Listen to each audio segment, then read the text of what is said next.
What is going on, guys? DBG here, and in this video we are going to be talking about the top 5 most overpowered cards in NBA 2K20 MyTEAM. So obviously we have done one of these every month since, I think, was it November 2018? So this has been a while. We have been doing these for a while. So if you guys are new to the channel, subscribe. We're trying to 150,000 subscribers by the start of May, and as of right now we are on close enough to 144,000 subscribers, so we are about 6,000 off. So it would be absolutely great if we could hit it by even mid-April, which is looking like we're going to probably hit it there or thereabouts. But anyway, now let's get on to the players. First of all, before we get onto it, again, this is subjective. There's no real way to be objective with this, but to be fair, most of these are very high overalls. It's not like you're going to be seeing a Lance Stevenson in here. While he's great, he's not quite in the most overpowered. Okay, so the 2 point guards. The point guard's probably the most obvious one of all positions. I think everyone knows who I'm going to have as my honorable mention and who I'm going to have as my most overpowered. My honorable mention at the point guard position, although I do really like Derrick Rose, I think John Wall's very good. I really like Westbrook. I think Magic's good. No question about it. LeBron James going in as my honorable mention. LeBron James, 99-99, 28 Hall of Fame badges, 30 gold badges, got quick first step Hall of Fame. He got Hall of Fame dimer, clamps, defensive leader, intimidator. Also got gold range extender, which is good. Gold quick draw.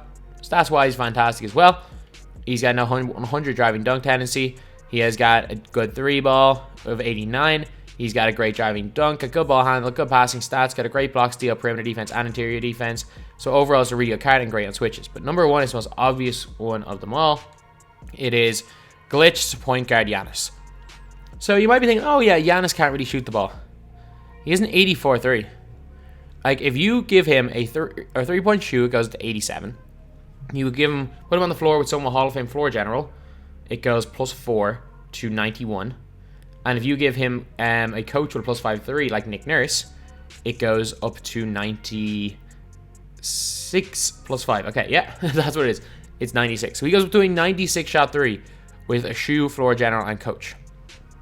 He's also got 30 Hall of Fame badges. Floor general, green machine, stop and go, quick first step, downhill, dimer, pickpocket, clamps, defensive leader, intimidator, pogo stick. He's also got gold range extender. And even though he only has silver rebound chaser, anyone who's used any of the Giannis's know how just ridiculously overpowered rebound chaser is, even at silver, or how ridiculously good a rebounder he is. Giannis is one of the best rebounders in this game, and definitely the 2 best point guards in the game, and I don't even think there's much of a question about these 2 guys. Then we are going on to the 2 guards, where it's a little more of a debate. So, first of all, I don't think anyone will argue against T-Mac being number 1. And number 2 is, again, this is a close one because, again, this comes down to preference. So, I'm going to probably discount Ray Allen because he is very, very expensive. And you obviously have to lock him in, and you have to lock in a T-Mac for him. So, if you have Ray Allen, there's no point even getting T-Mac because this T-Mac is a little bit worse, but it's not significantly worse than the other one. I honestly think that you could put Tracy McGrady as the backup for Tracy McGrady. Like, it would be Tracy McGrady number 1 and also Tracy McGrady number 2. That's just my opinion. Other cards you could kind of make an argument for. I wouldn't put Lance in there, but you can kind of make an argument for him. Kobe as well, wouldn't put him in, but you can kind of make the argument. T-Mac, obviously. LeVert, because he's got the Dirk Nowitzki 1-footed moving 3, which is actually quite overpowered. Wade is really good.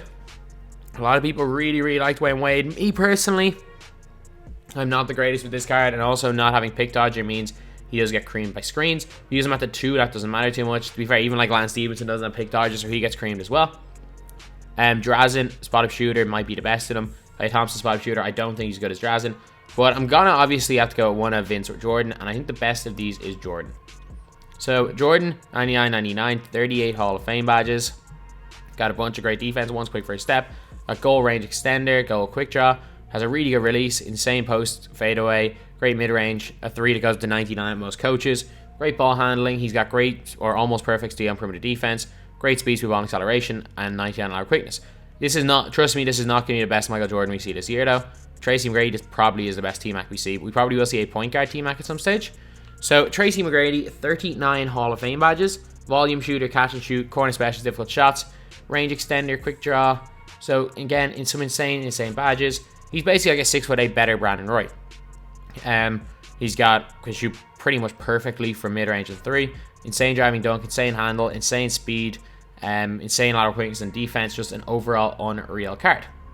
Now we're on to the small forwards, where I think there's 2 that really stand out at this position. So while we've had obvious ones, I think the point guard ones were very obvious. T-Mac's obvious, Jordan is preference. I think these 2 guys are standout small forwards you can buy. So I think Kevin Durant, number 1. Actually, no, I'm going to change it. I'm going to put Kirilenko 1 and Kevin Durant 2. Who do I prefer? This is actually close. 1A, 1B. There is no correct order for Kirilenko or Kevin Durant. They're both exceptional. So Kevin Durant, obviously 99-99. He's got 38 Hall of Fame badges, volume shooter, catch and shoot, corner specialist. Got range extender as well, quick draw. He's got Deadeye, rim protector, quick first step, clamps, defensive leader, intimidator. He's got 26 gold badges, including floor general. Got a really nice post fadeaway, great mid-range and 3-ball, great driving dunk, great handle, great block steal, perimeter defense, and decent interior defense. Good enough rebounding, really fast, and has also got fantastic lateral quickness. Kirilenko, though, is just like one of the best overall cards in the game. So he's got Hall of Fame floor general, which is great. He's also got Hall of Fame range extender, Hall of Fame dimer, which really helps. Hall of Fame clamps, defensive leader, intimidator, quick first step, which to be fair, Durant has all of them. He's also only got goal quick draw, which is a little bit of a negative, but it's grand. I did realize like his moving 3 is not quite as good as Kevin Durant's, but it's not that much worse because they both have difficult shots. They can both kind of do really well for trail cheese. He's also got a decent driving layup, good post fadeaway, great mid-range and 3-ball as well, good ball handling. Defense is a bit better than Kevin Durant, better rebounder. He's a little bit slower but faster laterally. But overall, a really, really good card. Again, if you want to put KD over Kirilenko, that's fine. But in my opinion, like you look at the rest of the small forwards, Kawhi nowhere near as good. Melo, Butler, Buddy not nearly as good. Odom is really good, but he's not nearly as good as these guys. So yeah, honestly, there is no real question who the 2 best of them are. Power forward position. First of all, Giannis would probably be number 1 or 2. But obviously, I can't put him into the squad because of the other Giannis. I don't want to put 2 Giannis's. But Giannis, if you don't have the other Giannis, this Giannis here would probably be number... I'd probably put him number 1, to be honest. Actually, no, I put him number 2. Behind this guy right here. Number 1, Paul George, without question. And number 2, again, this is another really debatable one because it's all personal preference. Because you got Walker, you got Gordon, you got Rudy, you've got Kawhi, you've got Tom Chambers, who's a beast. Like, Tom Chambers is one of the more underrated cards, especially just because he's an Evo, not hard to Evo up, and really cheap. Other cards that you guys might see people putting, unlikely that they put these cards on the list, but you never know. Guys like Gerald Wallace, Paul Pierce, Bridges. In terms of guys playing at the center position, you cannot go wrong with not this Porzingis, but the Pink Diamond Porzingis and LaMarcus Aldridge. You can't go wrong with that, but this is in a really close one, probably coming down to... And Larry's obviously really good as well. I think in a close battle between Kawhi and Rudy, I'm going to give the slight advantage to Kawhi because I think his release is that little bit better. So Kawhi, 6'7", you're probably going to play him at the 3. He's got 34 Hall of Fame badges, including range extender, quick draw, clamps, defensive leader. He's got intimidator, quick first step, 16 gold badges, which are including dimer and floor general, which is good. Also got a great 3-ball, great post fadeaway, great mid-range, great dunk, great handle. Unbelievable defensive stats. As far as the perimeter defenders go, is as good as any of them. He's got solid rebounding, really good speed to ball acceleration, and 98 lateral quickness. So, while I think he's probably best to be played at the 3, like if I was running with this lineup, I'd actually play him at the 3 and KD at the 4, because I think KD and Kirilenko, I think, are as good at the 4 as they are at the 3. And Paul George, to be fair, because he's 6'9", plays really well at the 4.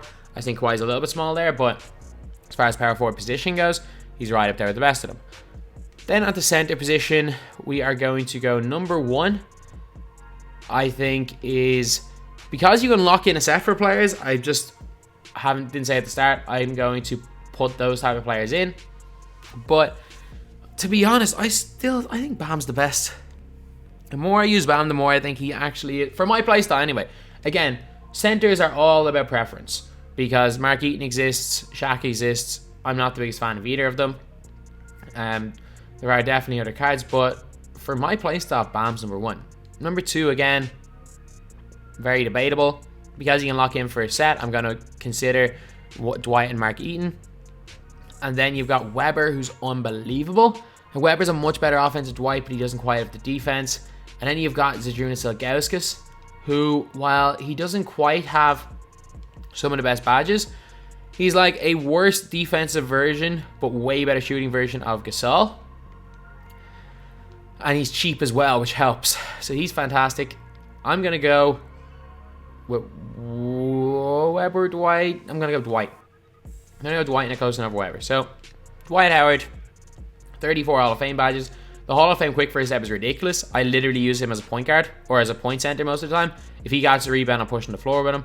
He's got Clamps, Defensive Leader, Hall of Fame, Intimidator. I see all the rebounding and defensive badges you can need. Also, a fairly decent three-point shooter. Not a great one, but decent with 78. Got a solid post fadeaway. He has a post hook of 98, which is, well, again, one-off perfect. He's got a solid mid-range, a solid three. He's got a great driving standing dunk. He's got a 99 block, really good interior, and actually has good perimeter defense and steal as well. He's got insane speed, ball, and acceleration for a big man, and also has got 90 lateral quickness, which is insane. So, overall, a absolutely fantastic card. So then, last three off the bench, I'm going to put in just 3 budget cards that I think you guys should have a look for. And first of all is a card that I have, Michael Ray Richardson. He is like the Giannis container. Like 99 defense, 24 Hall of Fame badges, basically all the defensive ones. He's got good height. So if you are on a budget and you want a card to contain the likes of Giannis and LeBron James, I would consider him a LeBron stopper, but Giannis is 3 inches taller. I think he can contain Giannis a little bit though. Then, obviously, I know he is around 10k MT right now, or sometimes he's less. He's constantly going up and down. Get yourself a Lance Stevenson, lads. And last up is, I don't know, trying to think, Diamond, Amethyst maybe? Actually, because of locker code, Shaq. Shaq's a beast. Shaq is he's literally a beast, a monster. Can't really shoot the ball, but he can do everything else. So anyway, yeah, that is the video. The top 5 most overpowered players, an honorable mention for each position, and 3 budget guys. So anyway, that's the video. Thank you guys for watching. Please like, comment, and subscribe.